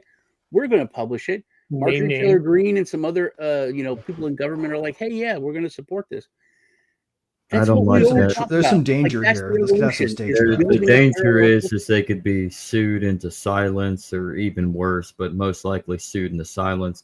They need to let like Massey and Green do their thing, because they do, under the speech clause of the United States Well, Constitution, they're a little safer to bring it up against the House. Suppose though, here's a supposition for you, just a dark supposition Go to ahead. pique your curiosity. I don't know if this is true, but how things could go could be that the elite, not happy with the spoils of that they've already exploited from this whole scandal, devise a clever plan to incentivize victims to grassroots organize to expose people that are mostly on the list, with some targets that they'd also like to drag down. So that could be a ploy. It could be an acceptable trade to take out enemies. So we could be facilitating a net benefit for the elite agenda by supporting it too. So that's possible. Effective.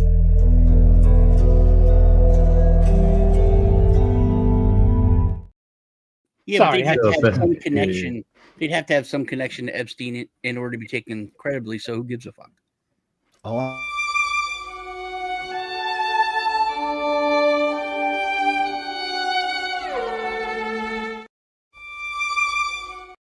they've got a lot of leverage Greg is over having the fun. victims. I'm sorry, I had to do that, Sean. Greg. I love They've got a lot listening. of leverage over the victims, though, right? So, like, that's the thing. So effectively, they could be using this to loom over all of our heads, and the victims are just tools to. No, because we don't have a Effectively- It could be connection to bait to a Epstein. trap that we are going to have no choice but to fall Yeah. into because of the way we react to this issue as a society. And It's then one thing that still meanwhile, gets people hot. we're probably going to war against Russia for Poland. Right. Well, anything that makes a human being hot under the collar is an avenue for exploit by the elite. Just keep that in mind. Probably a pro tip for everybody. I gotta say that's fairly interesting, because I guess there's some things going on in Poland. I guess Trump is promising to reinforce more troops, more American forces in Poland, and I don't know. Poland's just done with everything, and it looks like we're highly anticipated for World War III, guys. It's What we're happening. told is meant to be heard by us. You know, like, Well, let's all remember that. And then you have the Epstein bullshit pop up again, and yeah. The two things I wanted to mention was, Europe is so bankrupt and so much trouble. Like the They need a war. conversation about the UK, maybe looking for a loan from the IMF, which is basically the US, and that that whole thing, and UK maybe falling into CW, Civil War for the UK, over the whole migration and the lack of the loss of the British culture, shall we say. The second thing I wanted to mention We should was invade there. the International Association of Genocide Scholars, the IAGS, the world's leading association of genocide scholars, has declared that Israel is committing genocide in Gaza. So That's a big deal, man, for That is a those big deal. circles. You know what I mean? Yeah. To have that, But it's also credibility. old news, right? Everyone knows instinctively it's genocide. yes, exactly. We all Yes, knew but this isn't the Bitcoin was UN. money, but still needed a government to adopt it and say it was money. So that's kind of that. It's the legitimization of it. Well, let me but explain you who don't the- legitimate money that way either, Yeah. right? That's how you It's kind of that's how you legitimate government. Yeah. It's a catch-22 because we don't like some of these people, like the WHO and all this, and then we do like it when they speak up. But let me tell you who the IAGS is. Again, it's the International Association of Genocide Scholars. It is the world's largest professional association of genocide scholars who includes a number of Holocaust experts.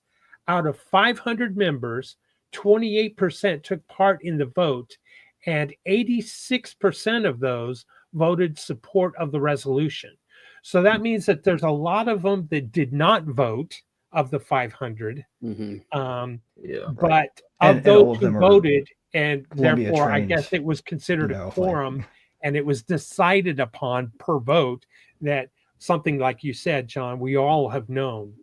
Right. But Whenever they say it is a expert, though, they also mean substantial- Columbia trained, right? So it's definitely all academia in the Ivy. Right.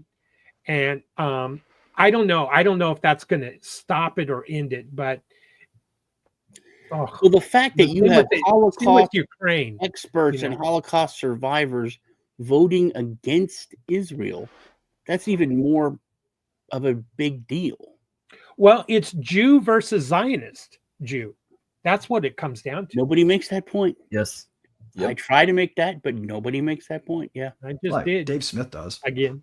We all do it again. Yeah. Well, We're supposed to be calling them Belgium.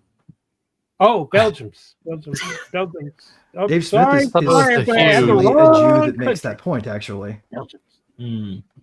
Oh, I mean, basically, the Israeli government is basically just a pimp, right? And It's Gaza a nation state. It has nothing to yeah. do with ethnicity. Yeah.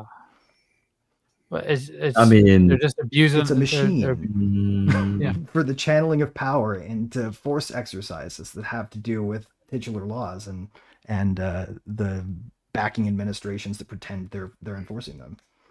But I Well, would like to I'm gonna present the MAGA point of push view. back on that. I would like to present the MAGA point of view. First of all, going back to the Epstein list, that's a Democratic hoax, one. And two, I can understand Israel's winning the war, but they're losing the votes in Congress. I don't understand. I will push back on The the only war that is view won of is the Israel. one that is quit. Israel was effectively established as a Jewish state. It was. Now I get it. There is some nuance in the issue, but Mhm. Man. I heard too at one point they were talking about, wow, we hit 350. Thank you, everybody. We were talking about, at one point before the Balfour Declaration, there was conversations about where to set it up. Maybe it should be set up in Australia. Yeah. Maybe it should be set up in Africa. Different places, around the world. They were offered, I think, like 4 Mhm. locations that they turned down. Mhm. Yeah, unfortunately, it's all theater in international law, right? yes. Because international law, this is what floors me, is like people say international law as if it were a body of law similar to how we have laws in states versus nations, right? It's not a similar hierarchy, right? There's no enforcement mechanism at the top. In fact, It's there's anarchy. an ongoing game for the last ever since nation states were invented, where they all pretend not to be trying to get that from one another. Right? Like literally the game is take the international and enforce a law. And the dance of that game is what we call international law right now.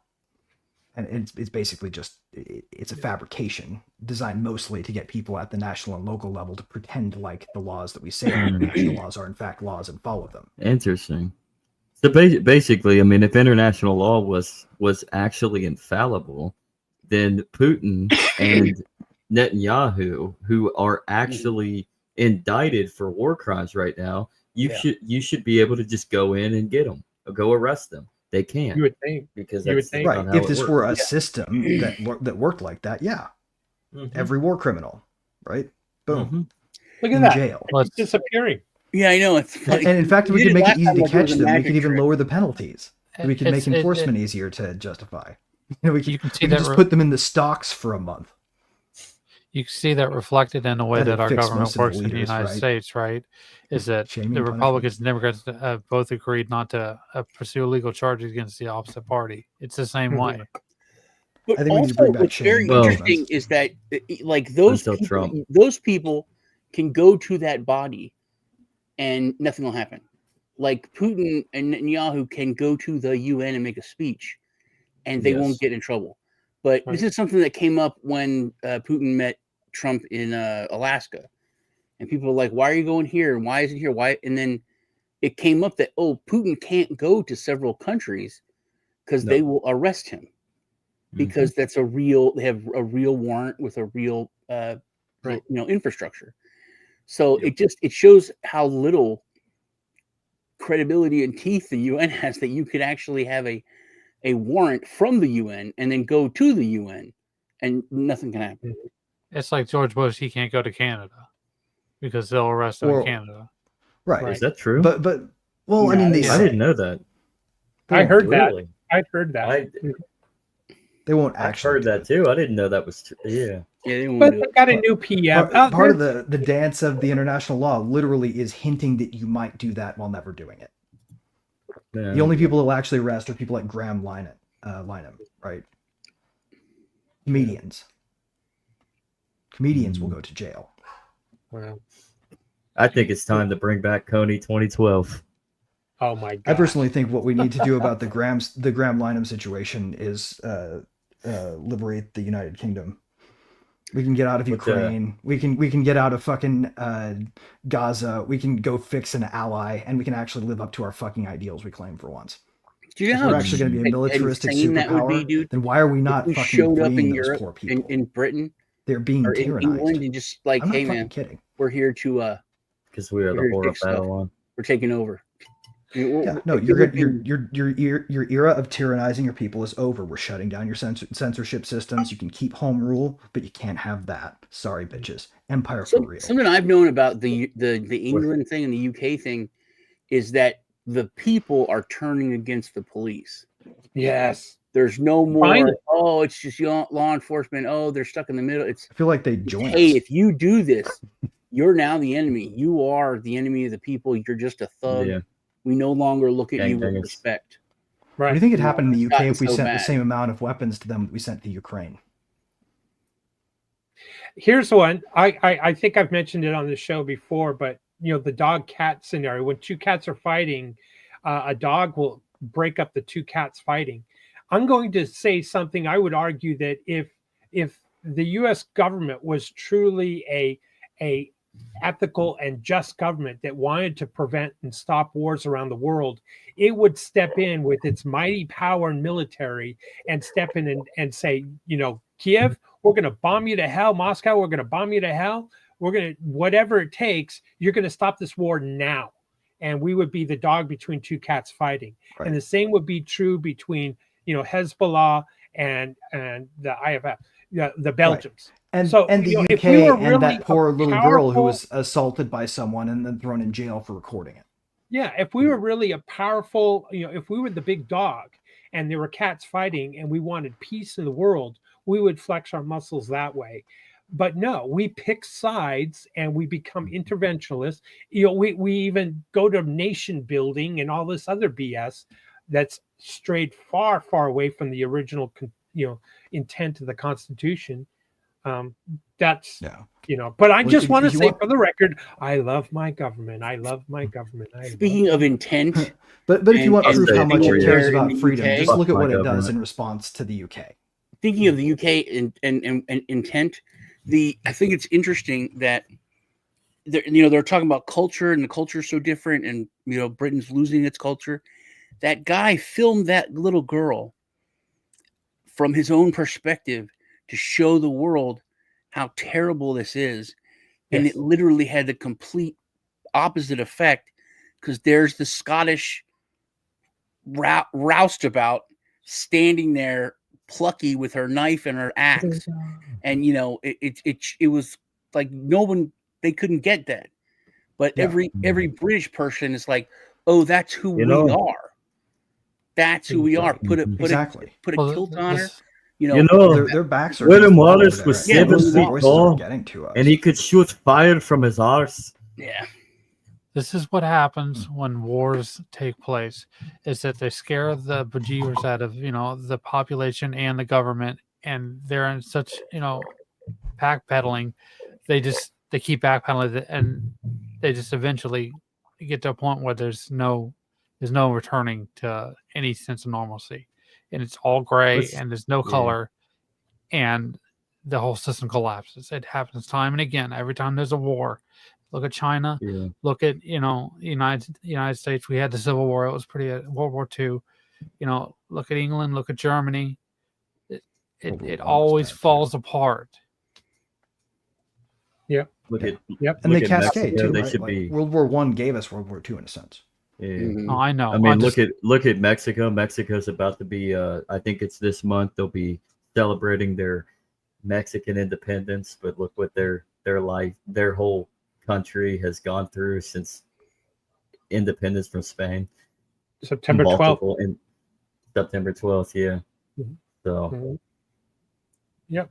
I don't know, man. The world really is. I'm gonna go with this comment right here. The world is broken. It's kind of a shame because, like, look at the world now. Like, we have little girls in England having to walk around with axes and knives to make sure they don't get raped. Yeah, that shit's supposed to only happen in Kill Bill movies, right?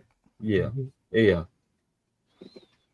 Yeah, It's the kinda innocence like- yeah. isn't being protected, Well, unfortunately. what bothers me the most about the UK Innocence is the lost. I mean- signal that is not getting to us. Like, remember in pandemic time when we had the heavy-handed governance crisis of 2020 over some bioweapon they accidentally created. I forget what it was called, but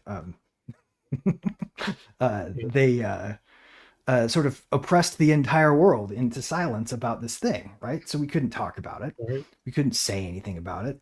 And to the outside view, right, from anybody who was in a country that wasn't hypothetically being censored within an inch of their lives at that point on the subject, you wouldn't hear, except for like the dissent signals they held up to show the world, right? They'd punish a dissenter, and that's when you'd hear about the dissent. Right. Not the dissent going on where people are shouting at the top of their lungs into the deboosted void, right? About what's happening to them, and that's what scares me is how much we're not seeing under the surface in places like the UK and Ireland right now. Those people are probably suffering way more than we know. I mean, how many arrests? Like hundreds of thousands of arrests for social media posts.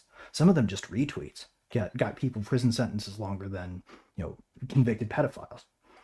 Oh, look, It's look what messed happened to up. Count Like, Dankula. those people actually kind of made do a need to be joke and they liberated. arrested him. Like, not even kind of. Those people need to be liberated. It's probably way worse than we know. Well, they did hold a journalist for a long time just because we asked him to for no crimes, Yeah. Yeah. and he almost died. It's like the Alex Jones thing. It all starts with just one thing, and it doesn't take long. It's like a couple years, and look where your country is. Look where we are. Sky Anime said, "Have you looked at what's happening in Burkina Faso?" No, because they don't report on it. You have to really look at it. I got an article up on it. Well, we gotta be quick. We're at And good odds 1:52. good odds what we hear will be filtered by people who want us to hear a certain Yeah. thing too. I'm That's the gonna other thing. I'm gonna put the timer up, guys. We got 60 seconds to talk about this last topic. Go ahead, Zach. What's the article? What's going on over Oh, there? can you bring it up there, William? Oh yeah. I guess We they got to passed. be quick though. Yeah, would, I would guess it be they- better to talk about this next week? Wait, no. Let's, Yeah, we let's should. look Yeah, at we it. definitely should. We definitely should Yeah. look at it. But I guess the Transition officials time. have Oh fuck! passed something about pertaining towards No, like listen to this, security and listen to this. confidential. You can get the whole gist of it from this sentence. This Yeah.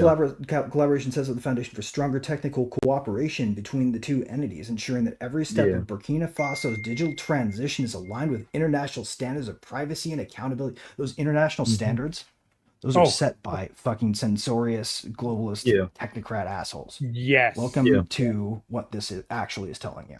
Under the Yeah. guise of safety and security Of course, you and they're your data. testing the rough Yeah. edges off in Africa. In you Africa. fucks. Yeah. But nobody's paying But attention. this guy in Burkina Faso, he is not your usual leader. He is much more Gaddafi-ish. Right. He's much No, more like, screw you. I don't care. I'm going to do what's best for my country. As we're presented it anyway, right? Like, We're gonna have to dig into very that well be later. Sponsored. We definitely. All right. Thanks. got- I'll look into that. keep Thanks that for on that that. pointer. Yeah, please. All right. We're gonna And that'll be Monday, by the way. right. Sean, we're going to start with you. We're going to go down to Greg, Zach, Andrew, and back to me. We're going to kind of do a backwards Z. How's that? We got 3 minutes. Speaking Please don't take up 3 minutes, Sean. like I said, I'm talking about Xano a lot more. I'm going to have a roundtable discussion, like a big one about privacy in general, privacy coins. Hopefully it'll be like a long one. I'm sure some guys from here are going to be there, hopefully. But I'm wanting to do that and talk about, coins like Xano, what Litecoin is doing, Monero, and the importance of privacy in general. But then, like we talked about, money, having control over that in that aspect of privacy. Check me out over on YouTube, Satoshi Sean, and on X and all that. Got some shows coming out. Just reviewed a game. Oh crap! I gotta put that live. About dragons, matter of fact. So Cool. Yeah, it's a fun game. Pretty cool. It's free. Greg. Well, looking into Burkina Faso is probably what I'm going to be up to going forward here. But what I'd like everyone to do is go and pick up from my page at Design Heretic on X. Very first post, it's big banner. It says Law Zero. And you can listen to the audiobook, you can download the PDF, you can download the EPUB, and then come tomorrow and listen to me talk to Andrew and Zach in our part 3 grand trilogy of Law Zero episodes with the Legacy Right. That's where you guys should go next. Super. Zach.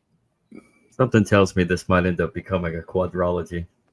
There probably will be a part 4. There were 12 chapters in the book, and it was too short by half. So yeah. So, but yeah, go ahead. Check us out tomorrow for Weekly Legacy.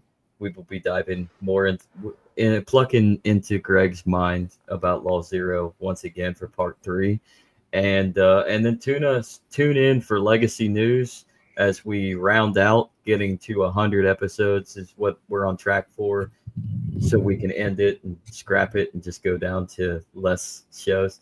We're going to talk a little bit on the Burkina Faso ordeal that's going on. That needs to be talked about. So tune into that on Monday and tune in tomorrow. And then anywhere else that you, if you can't make it for the live, watch it or listen to it anywhere that you like your podcast.